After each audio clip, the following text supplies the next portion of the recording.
Mark శుభవార్త 9వ అధ్యాయం 41వ వచనం.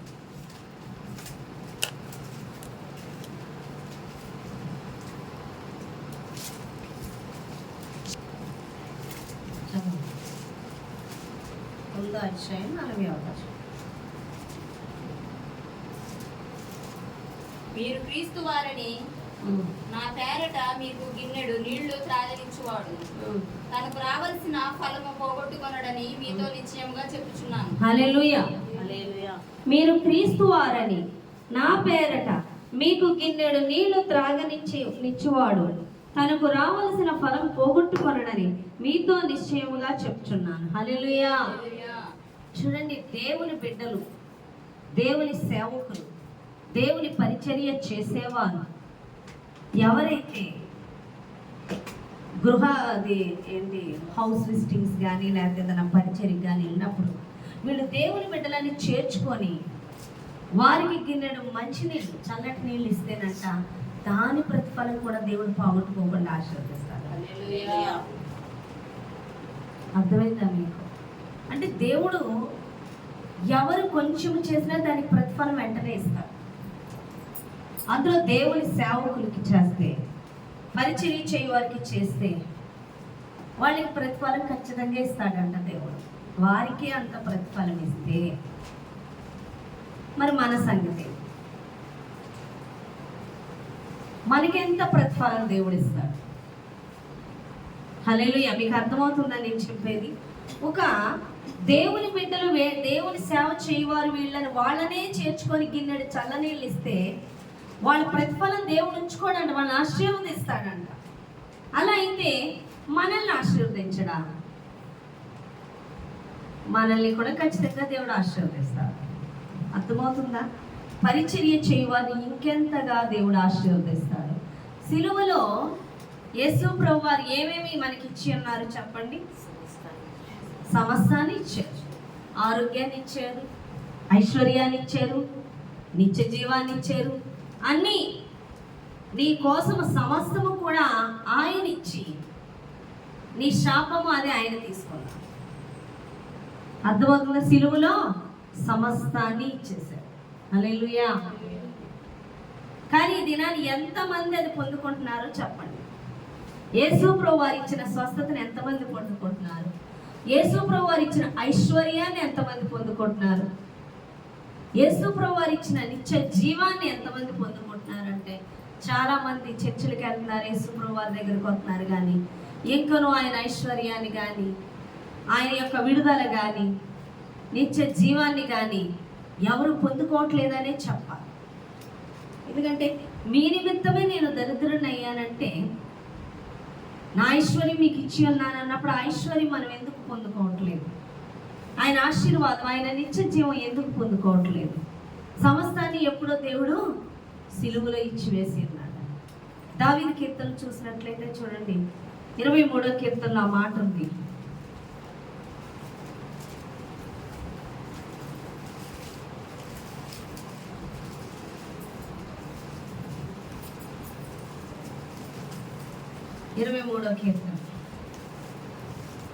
యెహోవా నా కాపరి, నాకు లేమి కలుగదు. పచ్చికల చోట్లను ఆయన నన్ను పరుండ చేయించున్నాడు. శాంతికరమైన జలముల యొద్ద నన్ను నడిపించున్నాడు. నా ప్రాణమునకు ఆయన సేద తీర్చున్నాడు. తన నామమును బట్టి నీతి మార్గములో నన్ను నడిపించున్నాడు. గడాంధకారపు లోయలో నేను సంచరించినని ఏ అపాయమునకు భయపడను. నీవు నాకు తోడయందు, నీ దుడ్డు కరియు నీ దండమును నన్ను ఆదరించు. నా శత్రువుల ఎదుట నీవు నాకు భోజనం సిద్ధపరచును. నూనెతో నా తలంటియును నా గిన్నె నిండి పొందుతున్నది. నేను బ్రతుకు దినములని కృపాక్షేమలే నా వెంట వచ్చును. చిరకాలము యెహోవా మందిరములో నేను నివాసము చేశాను. హల్లెలూయా. యెహోవా నా కాపరి, నాకు లేమి కలుగదు అని దేవుడు ఇక్కడ దావీదు మాట్లాడుతున్నాడు. చూడండి, కాపరత్వానికి అప్పగించుకున్నాడు అంటే దేవుని అధికారానికి అప్పగించుకున్నాడు.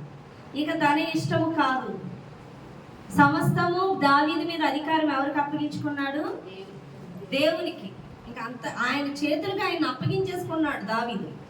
కాబట్టి ఆయన ఎలా చూస్తున్నాడంటే ఇన్ని పచ్చిక గల చోట్ల పరుండ చేయించున్నాడు. అనా శాంతికరమైన జలముల యొద్ద నడిపిస్తున్నాడు. సమృద్ధి అయిన చోట ఉంచుతున్నాడు.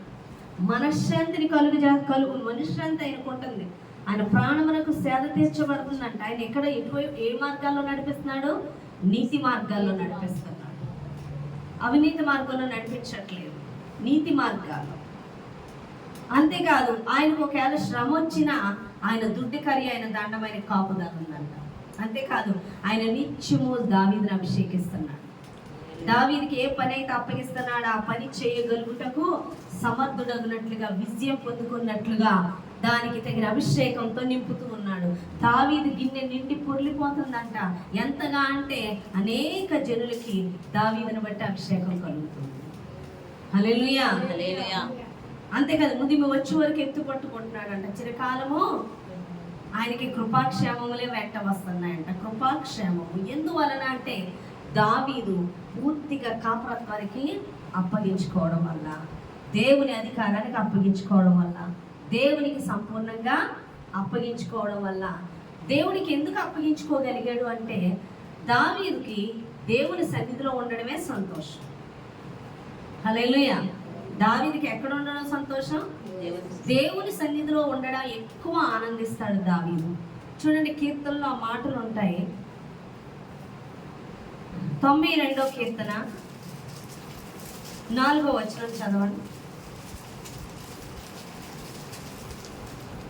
92వ కీర్తన 4వ వచనం. ఎందుకనగా యెహోవా నీ కార్యముల చేత నీవు నన్ను సంతోషపరచుచున్నావు, నీ చేతి పనులను బట్టి నేను ఉత్సహించుచున్నాను. దేవుడు దేని బట్టి సంతోషిస్తున్నాడంట? నీ చేతి కార్యాలు, నీ పనులను బట్టి. అవునా కాదా? యెహోవా నీ కార్యము చేత నన్ను సంతోషపరుచున్నావు, నీ చేతి పనులను బట్టి నేను ఉత్సహించుచున్నాను. హల్లెలూయా. దేవుని చేతి పనులు బట్టి ఉత్సహిస్తున్నాడంట. హల్లెలూయా. ఈరోజు మనము దేన్ని బట్టి ఉత్సాహపడుతున్నాం చెప్పండి? నేను చాలా మంచి పాయింట్ చెప్తున్నాను. ఈ పాయింట్ కనుక కరెక్ట్గా అర్థమవుతే, ఆ పాయింట్ని మనం సరిచేసుకుంటే ఈరోజు మనం దరిద్రత నుండి బయటపడతాము. అంతేకాదు, ఈ రోజు నుంచి మనం జీవంలోకి అడుగు పెడతాము. దేవుని స్వరాన్ని వినగలిగే వారిగా ఉంటాం. హల్లెలూయా. నేను చెప్పే పాయింట్ ఏంటంటే దావీదు దేన్ని బట్టి సంతోషిస్తున్నాడు? దేవుని యొక్క చేతి పనులను బట్టి, ఆయన అద్భుతాలను బట్టి సంతోషిస్తున్నాడు. ఈరోజు నిజంగా మన సంతోషం ఎందులో ఉంటుంది చెప్పండి? మన సంతోషం ఎక్కువ ఈ దినాల్లో లోక కార్యాలను బట్టి ఉంటుంది. మనము చూడండి, చిన్న చిన్న కొటేషన్స్ చూస్తూ ఉంటాం. ఎందులోనంటే ఎందులోని ఫోన్లో గట్ట చర్చికి వెళ్ళే వాళ్ళు వెళ్ళేటప్పుడు అంటే తాబేళ్ళు వెళ్తారు, అటు నుంచి బయటకు వచ్చేటప్పుడు కంగారులో వస్తారు బయటికి అంత ఫాస్ట్గా. అంటే చర్చికి వెళ్ళే విషయంలో ఎలా ఉంటారు? తాబేలు వలే ఉంటారు అన్నమాట. అదే బయటకు వచ్చేసేటప్పుడు అంటే వాళ్ళు ఎక్కడ ఆనందిస్తున్నారు? లోకములో ఆనందిస్తున్నారు. హల్లెలూయా. హల్లెలూయా. అవునా కదా? సపోజ్ మీరు ఏదైనా ఫంక్షన్కి వెళ్ళాలి, పెళ్లి ఫంక్షన్కి, అవునా? ఎప్పుడు బయలుదేరుతారు? 9 గంటల కంటే 4 గంటలు లెగిసిపోతారు. ఎందుకంటే మీ ఉత్సాహం ఎక్కడుంది? అక్కడ ఉంది.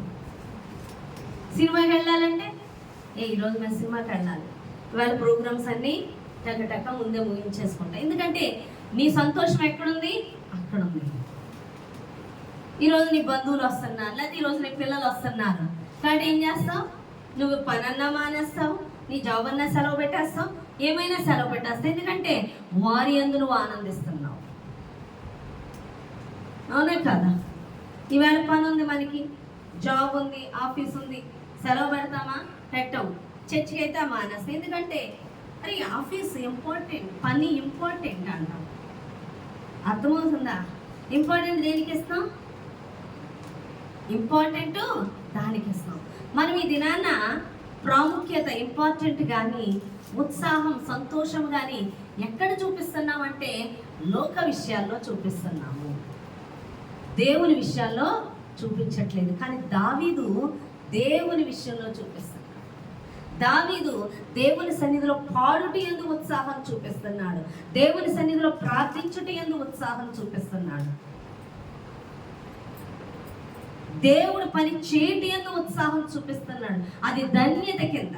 అన కదా, యెహోవా సన్నిధిలో ఒక్క దినము గడుపుట కంటే అన కదా, లోకములో 1000 దినములు గడుపుట కంటే యెహోవా సన్నిధిలో దేవుని యొద్ద ఒక్క దినము గడుపుట శ్రేష్టమైంది. ఎందుకంటున్నాడు ఆ మాట? అంత విలువైందిగా ఎంచాడు దావీదు, అంత విలువైందిగా ఎంచాడు. దేవుని సన్నిధిని ఎంతో విలువైందిగా ఎంచి ఉన్నాడు. అర్థమవుతుందా?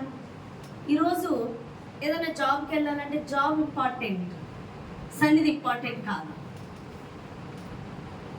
జాబ్ కోసం మనం ప్రేయర్ వదిలేసి ఎక్కడికైనా వెళ్ళిపోతాం, దేనికోసమన్నా వెళ్తాం, కానీ దేవుని సన్నిధిని విడిచిపెడుతున్నామన్నా బాధ ఉండదు. అటువంటి వారు దేవుని యొక్క ప్రతి ఐశ్వర్యానికి దూరంగానే ఉంటారు. కానీ దేవుని సన్నిధిని కోరుకునేవాడు, దేవుని ఎడబాటును తట్టుకోలేని వారు, దేవుడి సన్నిధి అంటే ఉత్సాహంతో సంతోషించి ఏంటమ్మా గంతులు వేసేవాళ్ళని దేవుడు శ్రేష్టమైన స్థానంలో ఉంచుతాడు. దావీదు ఎంతగానో ఆనందించేసేవాడు దేవుడి సన్నిధి అంటే. ఎంత ఆనందించాడో అంతగా దేవుని అధికారం, ఐశ్వర్యం అన్నీ ఇచ్చాడు దావీదుకి. దావీదుకి ఎంత అధికారం? గొర్రెల కాపరి, అవునా కదా? అలాంటి గొర్రెలు కాసుకునే దావీదుని ఎక్కడ నిలబెట్టాడు దేవుడు? రాజు అధికారం ఇచ్చాడు. ఇజ్రాయేల్ ప్రజలందరి మీద అధికారం ఇచ్చాడు. తన దగ్గరికి ఎవరు వస్తున్నారు? పనోళ్ళు, అవునా కదా? తన చుట్టూ ఎవరున్నారండి? పనోళ్ళు ఉన్నారు. అధికారం ఇవ్వబడింది, శత్రువుల మీద విజయం ఇవ్వబడింది. పండితులు ఉంటారు, అవునా కదా? డాక్టర్లు, వైద్యులు ఉంటారు. సమస్తం ఆయన చుట్టూనే పెట్టేశాడు దేవుడు. ఎందుకని? దావీదు ఎల్లప్పుడు యెహోవాను బట్టి సంతోషించేవాడు.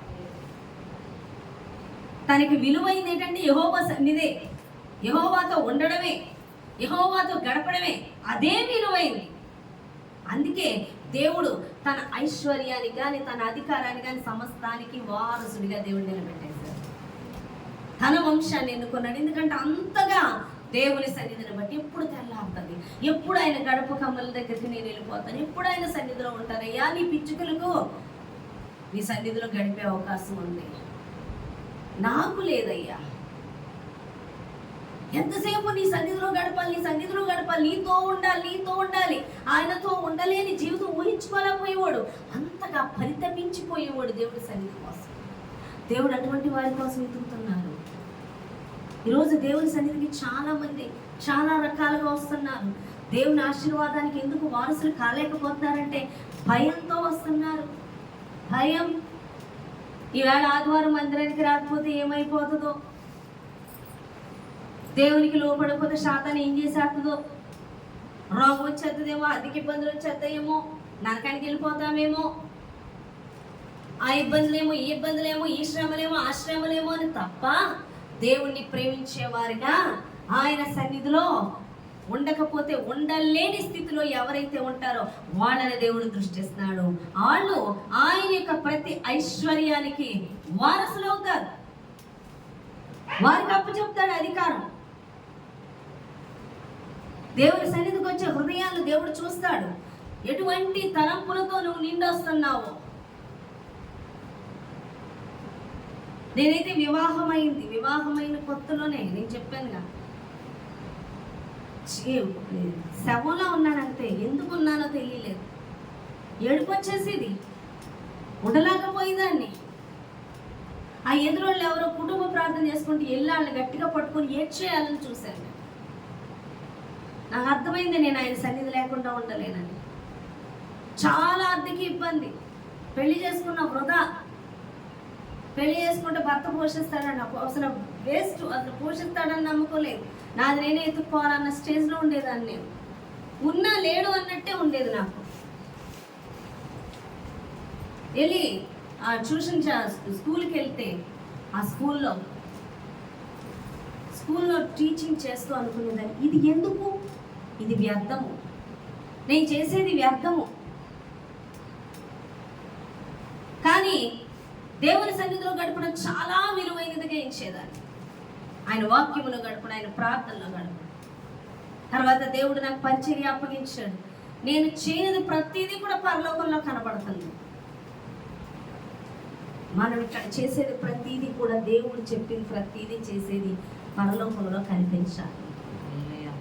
సపోజ్ ఒకవేళ నేను జాబే చేయమన్నాడు, సపోజ్ నేను వేరొక చోటుకి వెళ్ళమన్నాడు, నీ ఏది చెప్పినా ఆయన చెప్పినది అయితేనే అది పరలోక రాజ్యంలో ఉంటుంది, మనం అనుకున్నది కాదు. అందుకే దేవుడు చెప్పిందే మనం చేయాలి. దేవుడు చెప్పిన దానిలోనే మనకు సంతోషం ఉండాలి. ఆయన ఏది చెప్పినా అందులో సంతోషంగా చేయాలి. అర్థమవుతుందా? మొట్టమొదటి ఆయన ప్రేమించిన వారే. ఇప్పుడు ఎవరికైనా వివాహం అయిందనుకోండి, వాడు పూరు గుడిసెలో ఉన్న వాళ్ళు ఉంటారు, ఎందుకంటే అతన్ని ప్రేమిస్తున్నారు కాబట్టి. పూరు గుడిసెలో ఉన్న మేడం ఇద్దరు మొన్న ఏంటమ్మా యూట్యూబ్లో ఎందులోనో న్యూస్లోనో చూశాను. ఒక అమ్మాయి అంట కోటీశ్వరరాలంట, చాలా కోట్లు ఉన్నాయంట. పానీపూరి అని పెళ్లి చేసుకొని వచ్చి పానీపూరి వాడితో పాటు అమ్ముతుంది. సిగ్గుపడుతుందా? బాధపడుతుందా? లేదు. ఎందుకంటే ఆ కోట్లలో ఉన్నప్పుడు ఉన్న ఆనందం కంటే ఇడుతూ ఉంటే ఆనందంగా ఉంది, ఎందుకంటే ప్రేమించింది కాబట్టి. అర్థమవుతుందా? ఆయన ప్రేమించిన వాడికి దీనికి ఇదేం దరిద్రత అనుకుంటాడు. అరే డబ్బులో సంతోషం ఉంటుంది, కానీ అంత డబ్బు, అన్ని కోట్లు, అన్ని కార్లు వదిలేసుకొని ఇక్కడికి వచ్చింది ఏంటంటే ఈయన ప్రేమించింది కాబట్టి ఇక్కడే సంతోషంగా ఉంది. నువ్వు నిజంగా యేసయ్యని ప్రేమిస్తే నీకు యేసయ్య సన్నిధే నీకు సంతోషంగా ఉంటుంది. నువ్వు నిజంగా ఆయన ప్రేమిస్తే, అవునా కదా? ప్రేమించిన వాడికి వంట వండడంలోనే ఆనందమే, అవునా కదా? వాళ్ళకి ఏ పని చేయడంలోనే ఆనందంగా చేస్తారు, ఇష్టంగా సంతోషంగా చేస్తారు, అందరూ ఆనందిస్తారు. పెళ్ళి కొత్తగా అమ్మగారి ఇంటికి వెళ్ళింది అనుకో, ఉండమరంటే అమ్మ మా ఆయనకి ఎవరు వండుతారో నేను పోతాను, వంట రాందైనా నేర్చుకుని ఉండేది. ఎందుకని అంటే ప్రేమ, అవునా కదా? అలాగే దేవుణ్ణి ప్రేమించిన వాళ్ళు ఆయన సన్నిధిలో ఉండడానికి ఇష్టపడతారు, ఆయనతో ఉండడానికి ఇష్టపడతారు. అది ప్రేమించిన వాళ్ళు చేస్తారు. అందుకే దేవుడు అంటున్నాడు, నన్ను ప్రేమించు వారిని ఆస్తికర్తలుగా చేస్తాను. ఆయన్ని ప్రేమించు వారిని మాత్రమే పరలోక రాజ్యంలో చేర్చుకుంటాడు. ఆయన్ని ప్రేమించే వాళ్ళు, ఆయన ఇచ్చే వాటిని ప్రేమించే వాళ్ళు కాదు. ఆయన్ని ప్రేమించే వాళ్ళు ఆయన ఆరాధించుట ఎందుకు ఉత్సహిస్తారు. ఆయనకి ఏది చెయ్యాలన్న సంతోషంగా, ఉత్సాహంగా పరుగులెత్తుకు వస్తారు. ఒక్క క్షణం కూడా ఆయన విడిచి ఉండలేరు. ఎప్పుడైతే ఆయన్ని ప్రేమిస్తావో, ఆయన ఎందుకు సంతోషిస్తావో, చూడండి ఒక మాట ఉంటుంది కీర్తనలో, సామెతలు 4వ అధ్యాయం 19వ వచనం నుంచి చూద్దాం. సామెతలు 4వ అధ్యాయం 18వ వచనం.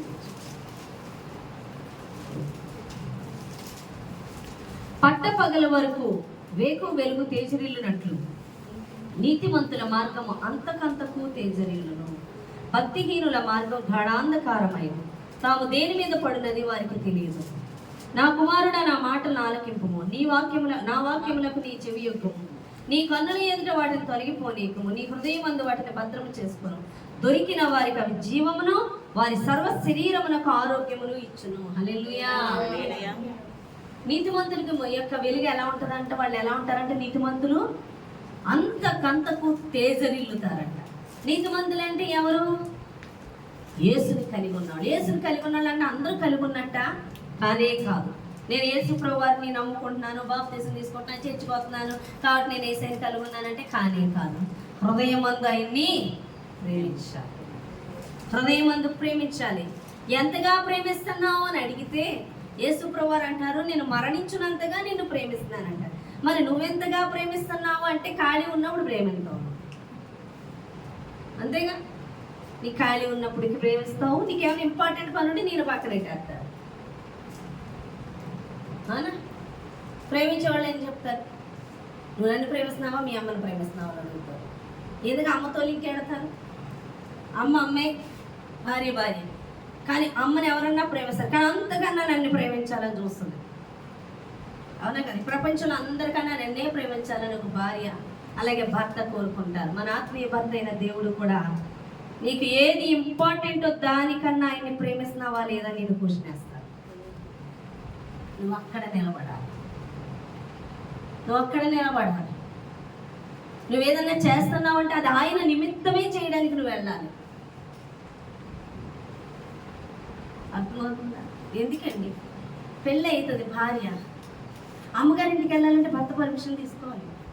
కుదరదు వెళ్ళాలి, పంపిస్తేనే వెళ్ళాలి. లేకపోద్దు. ఎంత అధికారం! అమ్మ నాన్న దగ్గరికి వెళ్ళకూడదు నా నచ్చలే వెళ్ళొద్దు అంతే, నేను పంపిస్తేనే వెళ్ళాలి.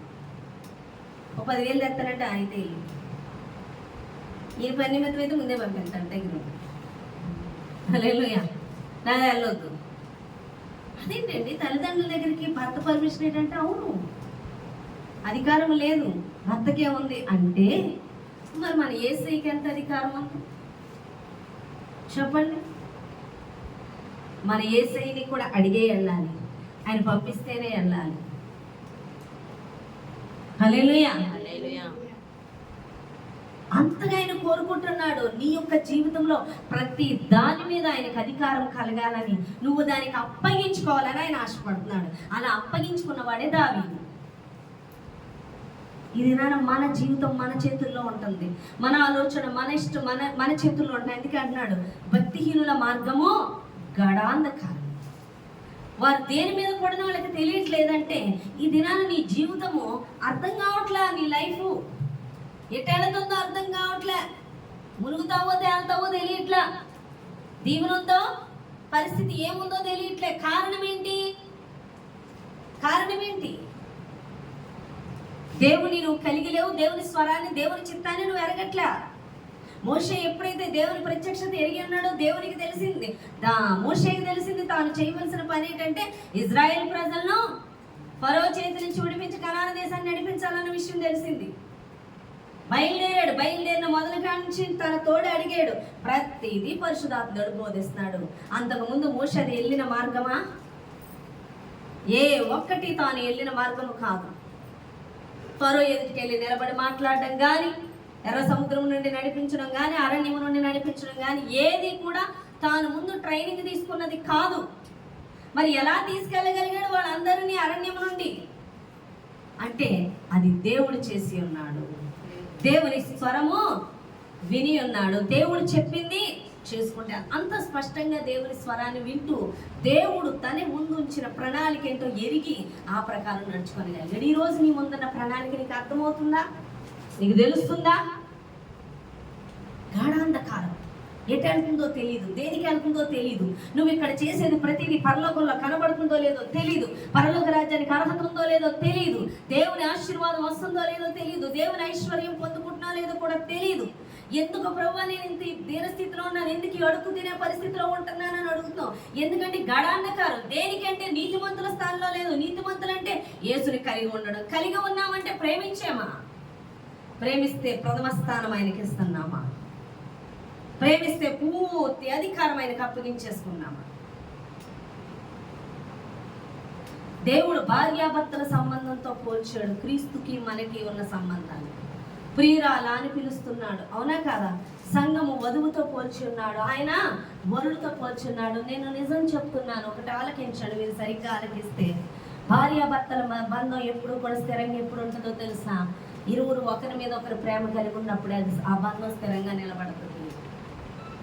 ఈ ఒకరి మీద ఒకరికి నమ్మకం ఉన్నప్పుడే. భార్య మీద భర్తకి నమ్మకం ఉండాలి, భర్త మీద ఎవరి మీద వాళ్ళకి కాదు, ఒకరి మీద ఒకరికి నమ్మకం ఉండాలి, ఒకరి మీద ఒకరికి ప్రేమ కలిగి ఉండాలి. అంతేకాదు భర్త పనులు భార్య చూడాలి, భార్య అవసరతలు భర్త చూడాలి. అర్థమవుతుందా? భర్తకి నువ్వు వండి పెట్టాలి, తనకి ఏది కావాలో అది చెయ్యాలి. భర్త పనులు చూడడానికే నువ్వు ఉన్నావు. నీ అవసరతలన్నీ నీ భర్త చూసుకుంటావు. నీ భర్త వండినప్పుడే నీకు వండుకుంటావు, నీ భర్తకు చేసేటప్పుడే నీకు చేయబడతాడు. నీ భర్త నీకు సమస్తాన్ని ఇంట్లో సమృద్ధిగా తెచ్చిపెడతాడు. దాని గురించి నువ్వు ఆలోచించక్కర్లేదు.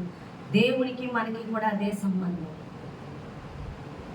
దేవుని బంధం మనతో ఎప్పుడు నిలబడుతుందంటే నిజంగా ఆయన్ని ప్రేమించినప్పుడు.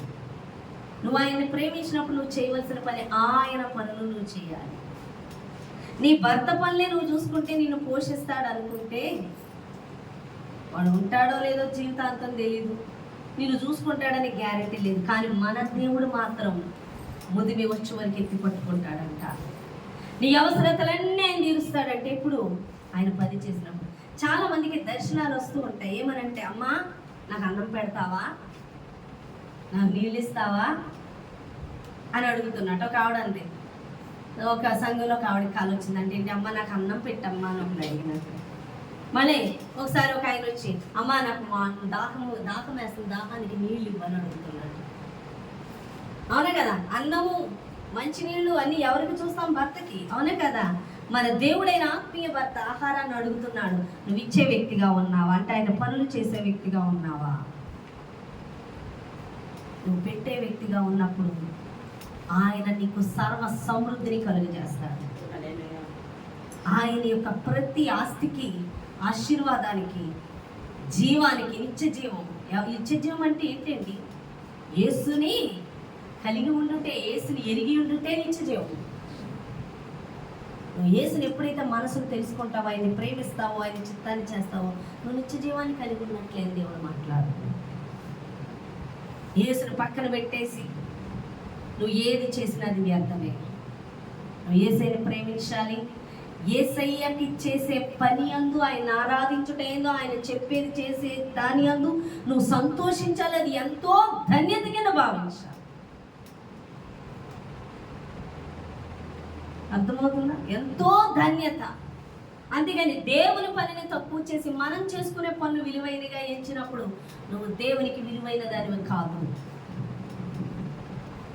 నువ్వు ఎంత విలువ తక్కువ దానివో జనాల మధ్య నువ్వు అంత విలువ తక్కువ దానికి ఉంటావు.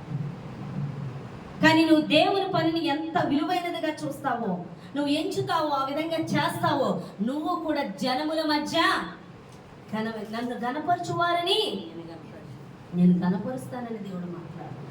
ఆయన పనిని, ఆయన ప్రార్థన కానీ, ఆయన సన్నిధిని కానీ, అమ్మో రోజు దేవుని ప్రార్థన, అది నాకు ₹1,00,000 వచ్చినా నేను వదిలేసి నా దేవుని సన్నిధిలో నేను ఉంటాను అని నువ్వు ఉన్నప్పుడు నువ్వు ఎంత వదులుకున్నావో దానికి 10 రెట్లైనా దేవుడు ఇవ్వగలడు. నా బిడ్డ నా కోసం వదులుకుంటాను, ఎన్ని రెట్లైనా ఇస్తాడు. ఒక దైవజనుడు అయితే ₹1,00,000 శాలరీ వదిలేసుకొని కనీసం టీ కాసుకోవడానికి పాలు ఉంటే, అగ్గిపెట్టి ఉండేది కదంటే అగ్గిపెట్టుంటే పాలు ఉండేవి కాదంట, ఇవన్నీ ఉంటే పంచదార టీ పొడి ఉండేది కాదంట. నా స్థితి అలాంటిది. అప్పుడు ఏమనిపిస్తుంది? ₹1,00,000 శాలరీ వదులుకొని వచ్చేనే అనిపిస్తుంది. కానీ దేవుని కోసం నిలబడితే ఈరోజు కోట్లు దేవుడు ఇస్తున్నాడు. అతనికి నువ్వు వదులుకున్న దానికి 100 రెట్లు దేవుడు ఇవ్వగలడు. కానీ నువ్వేం చేస్తావంటే దేవునికి ఇంపార్టెంట్ ఇవ్వకుండా, దేవునికి ప్రాముఖ్యత ఇవ్వకుండా, నీకు ఇంపార్టెంట్, నీ ఇంటికి ఇంపార్టెంట్, నీ తలంపులకి ఇంపార్టెంట్, నీ యొక్క ఆలోచనకి ఇంపార్టెంట్ నువ్వు ఎప్పుడైతే ఇచ్చుకున్నావో నువ్వు దేవుణ్ణి ఘనహీనపరిచినట్లే, దేవుణ్ణి తగ్గించినట్లే నీవు కూడా ఆ విధంగానే ఉంటావు. ఆయన హెచ్చించేవా, ఆయన ఘనపరిచేవా, ఆయన పని యందు ఆనందించేవా, సంతోషించేవా, ఆయన పనిలో ఇది విలువైందని ఎంచేవా, అది పరలోక రాజ్యంలో కనబడే పని అని గుర్తించుకో. నేను మొన్న ఒక కళ చెప్పాను, ఎవరికి ఒక ఆవిడకి వచ్చిన కళ. ఈ కళ ఆమె పనులు చేస్తుంది, దేవుడు అప్పగించింది పరిచర్య పని, అది చేయట్లా. ఎన్నిసార్లు చెప్పినా చేయట్లా ఆవిడ. కానీ లోక సంబంధమైన విషయాలకి పరుగులు ఎత్తుతున్నారు, లోకంలోదంతా చేస్తుంది ఆవిడ. దేవుడు అంటున్నాడు, మాసిన బట్టలు, పాత బట్టలు మూట ఇచ్చిందంట, చిత్తు కాగితాలు ఇచ్చిందంట. అంటే నువ్వు ఏమీ పోసుకుంటులా. దేవుడు స్పష్టంగా చూపించాడు. ఎందుకు అలా చూపించాడు అంటే, ఈ లోకంలో చేసేది ఏది కూడా పరలోకంలో దేవుడు చెప్పదు చేసేది పని చేయదు, కనబడదు. నువ్వు లోక విషయాలు ఎంత ఆనందిస్తూ, కుటుంబం ఎంత ఆనందిస్తూ, పిల్లలు ఎంత ఆనందిస్తూ, డబ్బు ఎంత ఆనందిస్తూ, నీ సొంత విషయాలు ఎంత ఆనందిస్తూ, అందరూ సంతోషిస్తూ దేవుని పరిచర్యకి కానీ, దేవుని సేవకు కానీ, దేవుని సన్నిధికి కానీ, అమ్మో నేను రాకపోతే నన్ను శాతాన్ని దాడి చేసేస్తుందేమో, నాకు లేవు వచ్చేస్తుందేమో, నాకు రోగం వచ్చేస్తుందేమో అని భయపడితే గనక, వింటున్నారా నేను చెప్పేది? ఆ విధంగా భయపడి నువ్వు దేవుని సన్నిధికి వస్తే నువ్వు ఏమీ పొందుకోలేవు. ఇదేనా నువ్వు ఆయన ఐశ్వర్యవంతుడై ఉండి నీవు ఐశ్వర్యము లేకున్నావు. ఆయన జీవాన్ని ఇచ్చే దేవుడు, నీలో జీవం ప్రవహించట్లేదు. ఆయన మాట్లాడే దేవుడు, ఆయన స్వరాన్ని వినలేకపోతున్నావు. ఆయన పని అప్పగించే దేవుడు, ఆ పనిలో నువ్వు చేరలేకపోయావు. ఆ పని వానికి జీతం ఇచ్చే దేవుడు ఇక్కడ చేసే ప్రతి పని బట్టి పరలోక రాజ్యంలో నీకు సమస్తమును ఇచ్చే దేవుడు. ఏది నువ్వు పొందుకోక గలిబిలి గందరగోళం, ఎక్కడికి వెళ్తుందో ఎటు వెళ్తున్నావో తెలియకుండా గాఢాంధకారంలో జీవిస్తున్నావంటే నీ హృదయం దేని యందు ఉప్పొంగుచున్నదో ఆలోచించుకో. నీ హృదయం దేని యందు ఆనందిస్తుంది? నువ్వు దేవుని పని అందు, దేవుని సన్నిధి అందు, దేవుడు చెప్పేది చేయుటి అందు, ఇది నాకు ధన్యమైనది, ఇది పరలోక రాజ్యంలో కనపడుతుందని నువ్వు ఎప్పుడైతే ఆనందిస్తావో నేను పూర్తిగా ఆయన పనిలోనే ఉంచుతాను. నేను ఎక్కువ ఆయన పని అందు ఆనందించేదాన్ని, ఆయన చర్చికి వెళ్ళడం ఆనందించేదాన్ని, ఆయన వాక్యం చదవడం ఆనందించేదాన్ని, ఆయన యొక్క పరిచయం చేయడం ఆనందించేదాన్ని. జాబ్ ఎందుకు నాకు ఇది, ఆయనతో గడపంది ఎందుకు నాకు అనుకునేదాన్ని. దేవుడు ఆ విధంగానే ఫుల్ టైం పరిచయం నాకు ఇచ్చి ఉన్నాడండి. నేను ఇందులో ఆనందిస్తున్నా, ఇందులో సంతోషిస్తున్నా. అందుకే ప్రతి ఆశీర్వాదం పొందుకోగలుగుతాను. ఈ దినము నాకు ఆశీర్వాదం ఎందుకు రావట్లేదంటే ఎందులో ఆనందిస్తున్నా ఒక్కసారి ఆలోచించు. నీకు చెప్పింది అర్థమవుతుందా? నీ హృదయం ఎందులో ఉప్పొంగుచున్నది? లోక విషయాలు ఎందా, శరీర విషయాలు ఎందా, కుటుంబ విషయాలు ఎందా, డబ్బు విషయాలు ఎందా, శరీరపరమైన శారీరక పనులు ఎందా, లేకపోతే దేవుని పనులు ఎందా నీ హృదయం పొందుతుంది? దేవుడు చెప్పే పని జ్ఞానంగా ఉంటుంది.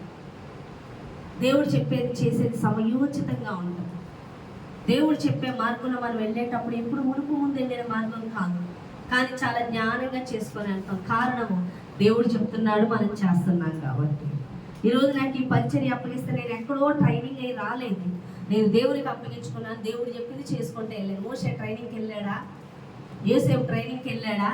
యోసేపు దేవుడికి లోబడి చేస్తున్నాడు. పోతిఫర్ పనులందరి మీద నియమించాడు, అవునా కాదా?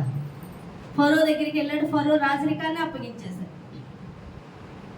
ఎందుకు అప్పగించాడంటే తాను దేవుడు చెప్పినట్లు వింటున్నాడు కాబట్టి, దేవుడు చెప్పింది చేస్తున్నాడు కాబట్టి, దాని యందు సంతోషిస్తున్నాడు కాబట్టి, దానికి విలువిచ్చి ఉన్నాడు కాబట్టి దేవుడు ఒక ఉన్నత స్థానంలో నిలబెట్టాడు. ఈరోజు మనం దేవుని పని అంటే తక్కువ, వాక్యం విషయంలో తక్కువ చేసి, ఈ సన్నిధి తక్కువ చేసి, లోక విషయాలు ఘనంగా ఎంచుకొని మనం పరుగులెత్తుతుంటే మనం గాఢాంధకారంలో ఉన్నట్లుగా మన స్థితి ఏమోగునో, మనం ఎక్కడికి వెళ్తున్నామో అర్థం కావట్లేదు. సరికదా? ఇక్కడ దేవుని విషయానికి సంబంధించింది కాకుండా మన స్వచిత్తమును నెరవేర్చుకుంటే అది పరలోక రాజ్యంలో కనబడదు. అంతేకాదు, నీ స్వచిత్తంతో నువ్వు వెళ్తూ దేవుని యందు ఆనందించకుండా, ఆయన్ని ప్రేమించకుండా, ఆయన స్వరాన్ని విని ఆ చిత్తము చేయకుండా నువ్వు సొంతంగా పరుగులెత్తుతూ ఉంటే, లోక విషయములందు ఆనందిస్తుంటే దేవుని యొక్క జీవము నీలోకి రాదు, ఐశ్వర్యము నీలోకి రాదు, స్వస్థత నీలోకి రాదు. ఈరోజు నీ లేమికి కారణం ఏంటి? దేవుడు నిన్ను తలగా ఉంచుతానన్నాడు కానీ తోకగా కించపరచబడనివ్వని అంటున్నాడు, అవునా కాదా? అప్పిచ్చు వారుగా ఉంచుతానంటున్నాడు కానీ అప్పు తీసుకొని వారుగా ఉంచనని దేవుడు మాట్లాడుతున్నాడు. నువ్వు ఒకవేళ యోసేపు వలె పోతిఫర్ ఇంట్లో పనికి ఉన్నప్పటికీ కూడా నువ్వు దేవునికి లోబడితే నేను ఒక రాజుగా నిలబెట్టగలడు, ఉన్నత స్థానంలో నిలబెడతాడు. అది ఎప్పుడంటే ఆయన్ని ప్రేమించినప్పుడు. ఆయన సన్నిధి అంటే లోకములో దేనికన్నా సరే దానికి ఇంపార్టెంట్ ఇచ్చి అందులో ఆనందించినప్పుడు, ఆయనకు అప్పచెప్పిన ప్రతి పనిలో ఆనందాన్ని, సంతోషాన్ని, ధన్యతగా ఎంచుకొని ఇది నాకు అప్పగించి ఉన్నాడు, ఇది నేను పొందుకొని ఉన్నాను, ఇది నాకు ధన్యత అని నువ్వు ఆనందిస్తున్నప్పుడు అది పరలోకంలోని కనబడుతుంది, ఇహమందు ఆశీర్వదింపబడతావు. అది నువ్వు తక్కువగా ఎంచి నీవు చేసుకునే పనులు, నీది ఇంపార్టెంట్ అనుకున్న రోజు నువ్వు ఆయన్ని ఘనహీనముగా ఎంచుతున్నావు, నీవు కూడా ఘనహీనముగానే ఉంటావు, గనుల వరుసలో ఉండవు. నువ్వు గనుల వరుసలో ఎప్పుడు ఉంటావంటే ఆయన పని ఘనమైనదిగా ఎంచినప్పుడు, ఆయన్ని ఘనముగా ఎంచినప్పుడు. మీరు చూడండి ఒకసారి, చాలా మంది కేవి జార్జ్ గారు అని ఒక సేవకులు ఉన్నారు. మీరు గొప్ప గొప్ప సేవకులు చూస్తే ఆయన వాక్యాన్ని చాలా విలువైందిగా, ఆయన పని చాలా విలువైందిగా, ఆయన స్వార్థ చాలా విలువైందిగా, ఆయన పరిచర్య చాలా విలువైందిగా ఎంచుతుంటారు. ఆయన ప్రార్థన కానీ, లోక సంబంధమైన ఆయన జాబులు కానీ, డబ్బు కానీ, వ్యక్తులు కానీ, కుటుంబాలు కానీ పక్కన పెట్టి ఇంపార్టెంట్ దేవునికి ఎంత ఇస్తారో అంతగా దేవుడు ఎత్తైన స్థలంలో వాళ్ళు నిలబెడతారు, దీప స్తంభాల మీద వాళ్ళని నిలబెడుతున్నాడు. అర్థమవుతుందా? మనం దేవుని మరుగు చేసి మన కార్యాలయందు ఉత్సాహిస్తూ వాటిని చేయటం ఏది ఇంపార్టెంట్ ఇచ్చినప్పుడు మనం మరుగుగానే ఉంటున్నాము, మనం ఘనమైన స్థానంలో ఉండట్లేదు. ఎందుకంటే మనం ఆయన ప్రేమించు వారిగా లేవు కాబట్టి. హల్లెలూయా, హల్లెలూయా. రాజుగారు ఉన్నారంటే రాజుగారి భార్య అందరికీ తెలపబడుతుంది, అవునా కదా? ఏ లోకస్తుల భార్య వాళ్ళో చూడరు కదా ప్రత్యేకంగా. రాజుగారి భార్య అంటే అందరూ చూస్తారు, ఆమె ఘనంగానే ఉంటుంది. అలాగే యేసును ప్రేమించి యేసుకి ఇంపార్టెంట్ ఇచ్చేవాళ్ళు కూడా ఘనముగానే లోకానికి చూపించబడతారు. ఉన్నత స్థానంలో వాళ్ళని నిలబెడతానని దేవుడు మాట్లాడుతున్నాడు. హల్లెలూయా. కాబట్టి దినాన దేవుడు చెప్పే మాట ఏంటంటే, నాలో జీవము, నా ఐశ్వర్యము, నా స్వస్థత మీరు అడగక్కర్లేదు, మీరు నా వారసులు, నాది అధికారపూర్వకంగా సంస్థ మీరు పొందుకుంటారు. ఎప్పుడంటే నన్ను ప్రేమించి నా సన్నిధి యందు ఉత్సహించువారుగా, సంతోషించువారుగా, నేను తప్ప లోకములో దేని యందు కూడా మీరు ఆనందించని వారుగా నా యందు ఆనందించువారుగా ఉన్నప్పుడు, నా సన్నిధిలో గడుపుటి యందు ఉప్పొంగుచ్చు ఆనందించు సంతోషంగా ఉన్నవారు సమస్తాన్ని పొందుకుంటారు. ఇదే నా ధన్యత, ఇదే శ్రేష్టమైనది, ఇదే పరలోకమందు కనబడున్నది అని ఎరిగి దానికి ఇంపార్టెంట్ ఇస్తారో, ఘనతనిస్తారో వాళ్ళని కూడా దేవుడు తాను కలిగి ఉన్నది యావత్ ఇచ్చి ఘనపరచువానిగా దేవుడు ఉన్నాడు అని దేవుడు మాట్లాడుతున్నాడు. లాస్ట్ ఈ 2 వచనాలు చూద్దామండి. 98వ కీర్తన 4వ వచనం.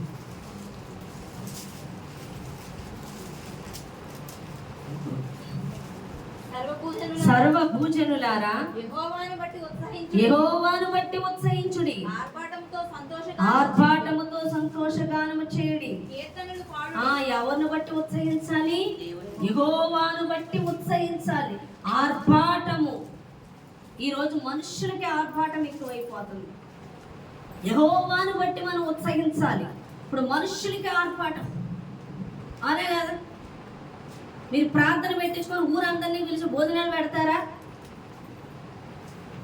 చెప్పండి. కానుక 10,000 ఇస్తారా సేవకులకి? ఎవరు? అనే కదా. ప్రేయర్ పెట్టించుకున్నాం, సీటు ఆర్డర్ ఇచ్చేసాం, అయిపోయింది. 5 రూపాయలు ఇచ్చేసాం, సమర్పయాన్ని. అదే పిల్లలకి బర్త్డే అవనివ్వండి, పెళ్ళి అవనివ్వండి, వేసేస్తున్నారు ఊరంతా పందిర్లు. 1,00,000 రూపాయలేమో ఏంటది ఫంక్షన్ హాలు, 20,000 30,000 పట్టు చీరలు, గ్రాండ్గా చేశారు అనుకుని ఇలా భోజనాలు, మళ్ళీ ఇచ్చారు కట్నం అని ఇలా కట్న కానుకలు. ఎవరన్నా ఉన్నారండి ఇక్కడ? దేవుడు ఎక్కడైనా యెహోవాను బట్టి ఉత్సహించమంటే మనుషులు బట్టి ఉత్సహిస్తున్నారు. ఎవరికి ఇస్తున్నారు అక్కడ విలువ? తమ పిల్లలకి. ఈరోజు బర్త్డే చేస్తున్నారు, పెళ్ళికి మించిపోతుంది బర్త్డే. బర్త్డే అంటే ఆ వ్యక్తిని అంత ఘనంగా ఇచ్చేస్తున్నాం అన్నమాట. బర్త్డే అంటే చాలా వెరైటీ వింతగా ఆలోచిస్తున్నారు, చాలా వెరైటీగా చేసి చూపించాలి అంటే ఆ వ్యక్తిని అంత హైలైట్ చేస్తున్నాం. బర్త్డే మనం చేసామంటే నిన్ను దేవుడు ప్రేమిస్తున్నాడు అన్నది చూపించడానికి మేము చేస్తుంటాం. ఒకసారి దేవుడు ప్రేరేపించకపోతే అది కూడా లేదు. అర్థమవుతుందా? దేవుని ఎరగని వాళ్ళకి దేవుడు ప్రేమ చూపించడానికి. కానీ ఇప్పుడు అలా కాదు. బర్త్డేలు అంటే భోజనాలు. ఒకళ్ళైతే 10,000 ఖర్చు పెట్టారేమో, కానుక 100 రూపాయలు ఇచ్చారు. నేను ఆశ్చర్యపోయాను. ఇదా మీ ప్రేమ దేవునిది? నిజంగా వాళ్ళకి ప్రేమ లేదండి. కొద్ది రోజులకి వెనక్కి వెళ్ళిపోయి బొమ్మలు మొదలెట్టారు. ఆ దినాన్ని ఇది లేకేగా మీరు 100 రూపాయలు ఇవ్వగలిగారు కానుకి. మనుషులకు భోజనాలు పెట్టి ఆర్పాటంగా చేశారు అంటే మనుషులకి ఇచ్చారు కానీ ఇంపార్టెంట్ దేవుడికి ఇవ్వాల. నిజంగా దేవుడికి ఇచ్చేవాళ్ళు దేవుని ఎట్టి విధంగా కనపరచాలో వాళ్ళకి దేవుడు మాట్లాడారు, దేవుడు తెలియజేస్తారు. మనుషులకి ఇవ్వాలి, మనుషులకి లక్షల్లో ఖర్చు పెడతారు. దేవునికి 100 రూపాయలు ఇవ్వడానికి, 5,000 ఇవ్వడానికి, 1000 రూపాయలు ఇవ్వడానికి 7 ఇస్తారు. మరి విత్తేది ఎక్కడికి విత్తుతున్నావు? జనాలు మెచ్చుకోవాలి అంటే అక్కడ నువ్వు కనపడాలి, నీ కుటుంబం కనపడాలి, నీ పిల్లలు కనపడాలి, నీ ఆర్పాటాలు కనపడాలి. అప్పుడు నువ్వు లోకానికి సంబంధించిన వ్యక్తివి. అర్థమవుతుందా లేదా? తర్వాత అప్పులు పాలవుతారు. ప్రభువా మా అప్పులు తీర్చాడు, అమ్మ ప్రార్థన చేయడం మా అప్పులు తీరాలి. ఎవరి కోసం చేసావు ఈ అప్పులు? ఎవరి కోసం చేసావు? చేయమని చెప్పాడా నిన్ను? శరీర కార్యాలు నెరవేర్చుకోవడానికి నువ్వు మందిరానికి వచ్చేది? శరీరానుసారంగా నడుచుకోవడానికి నువ్వు దాని యందు ఆనందిస్తూ ఉంటాం. కాబట్టి నీ ఆనందం ఎందులో ఉందో నీ హృదయాన్ని పరిశీలిస్తున్నాడు దేవుడు. ఎంతగా అంటే నీ హృదయం దేని యందు ఉప్పొంగుతుందో చూసుకుంటూ ఉంటారు. తెలుసా? దేవుడు నువ్వు దేని యందు సంతోషిస్తున్నావు, నీ మనసు దేని మీద నిలుపుకొని ఉన్నావు, దేనికి ఇంపార్టెంట్ ఇస్తున్నావు. నీతో ఆయన సన్నిధి వస్తుంది, దేవుడి సన్నిధి నీతో వస్తుంది. దేవుడు ఏమన్నాడు? నీ హృదయాన్ని ఎలా పరిశీలిస్తున్నాడు? నీ ఎముకలలో మూలుగుంటది, దానితో సహాయం కనపడుతుందంట. అంతగా నీ హృదయ ఆలోచనలు చూస్తున్నానని దేవుడు మాట్లాడుతున్నాడు. నీ హృదయ ఆలోచన దేనికి ఇంపార్టెంట్ ఇస్తుందో, దేన్ని హెచ్చిస్తుందో, దేని బట్టి సంతోషించి ఉర్రోతలు ఊగిపోతుందో, దాన్ని బట్టి నువ్వు ఆశీర్వాదం పొందుకుంటా. అది క్రీస్తునందా ఆయన మహదేశ్వర్యానికి నువ్వు వారసురాలి. లోకమునందా చీకటికి నువ్వే, చీకటితో నింపబడ్డ నువ్వే కారకురాలు. గాఢాంధకారమే నీ చుట్టూ కమ్ముకుంటుంది. హల్లెలూయా. వాడు దేని యందు ఉత్సహిస్తున్నావు, దేని యందు సంతోషిస్తున్నావు. నేను ప్రేమిస్తున్నాను దేవుడు, నన్ను దేవుడు తెలుసు, దేవుడికే తెలుసు. నేను ప్రేమిస్తున్నాను, లోకాన్ని సృష్టించాను, మిమ్మల్ని అందరూ సృష్టించాను, నీకు తెలుసు అని అన్నాడా? ఎందుకు వచ్చాడు? మనమే అడుగుతాం, ప్రేమిస్తున్నావు ప్రభా, అయితే నాకు చేయవే, నా బాధల్లో నన్ను వదిలేసేవే, నాకు చేసి చూపించప్పుడు నువ్వు ప్రేమిస్తున్నావు అని నవ్వుతున్నావు అంట. మరి నువ్వు ఆయన ప్రేమిస్తున్నావా? ఆయన చెప్పింది నువ్వు చేస్తున్నావా? అవునా కదా? మనం వేస్తాం క్వశ్చన్లు. నువ్వు ప్రేమిస్తున్నావా? ప్రేమిస్తున్నాను పెదవులతో చెప్పేదా?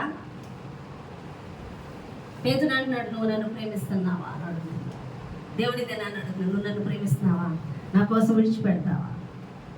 ఒకసారి కేవీ జార్జ్ గారు అయితే ఒక మాట అన్నారు. దేవుడు అన్నాడంట, జార్జ్ నువ్వు నన్ను ప్రేమిస్తున్నావా? అయితే నీ ఆస్తి ఇక్కడ కావాలా? తనకి ఏదో ఆస్తి వాట ఇల్లు వస్తుందంట, అక్కడ ఉండాలంట. నువ్వు నన్ను ప్రేమిస్తే అది విడిచిపెట్టి నేను పిలిచిన చోటికి పరిచయకి పడాలంట. నాకేం వద్దు ప్రభా, నువ్వు ఉంటే చాలని వచ్చేసి. నేను ఒక దినాన మా అమ్మగారి ఇల్లు విషయంలో చాలా డిస్టర్బ్ అవుతుంది. నేను మా అమ్మగారిని అడుగుదాం అనుకుంటున్నాను. ఏంటి ప్రతీది నేను అడగట్లేదని, నన్ను అసలు పట్టించుకోకుండా నువ్వు వాళ్ళనే చూస్తున్నాడు, ఇద్దరు పిల్లల్ని, అట్లీస్ట్ నాకేమీ ఇవ్వవా అని నేను అడుగుదాం అనుకుంటున్నాను. ఆ అడుగుదాం అనుకున్నది నేను కల్లో అడుగుతున్నట్టుగా చూపించను. నేను ఎప్పుడైతే అడుగుతున్నానో అమ్మగారిని, ఇక్కడ నేను కొన్ని ఫలాలు కోల్పోయినట్లుగా దేవుడు చూపిస్తున్నాడు. అర్థమవుతుందా మీకు? నువ్వు అది విడిచిపెట్టు, నా కోసం అని దేవుడు మాట్లాడుతాను. దానికోసం నువ్వు వెంపర్లాడతాను. అది నేను పొందుకోవాలంటే వాళ్ళకి నేను కొంచెం లోబడాలి. నీకు అవసరమా? దేవుడు మాట్లాడాడు నాకు, విడిచిపెట్టమని దేవుడు మాట్లాడాడు. అలాంటి నువ్వు పొందుకోవడానికి కాదు. నేను ఇవ్వలేనా అని దేవుడు మాట్లాడాడు.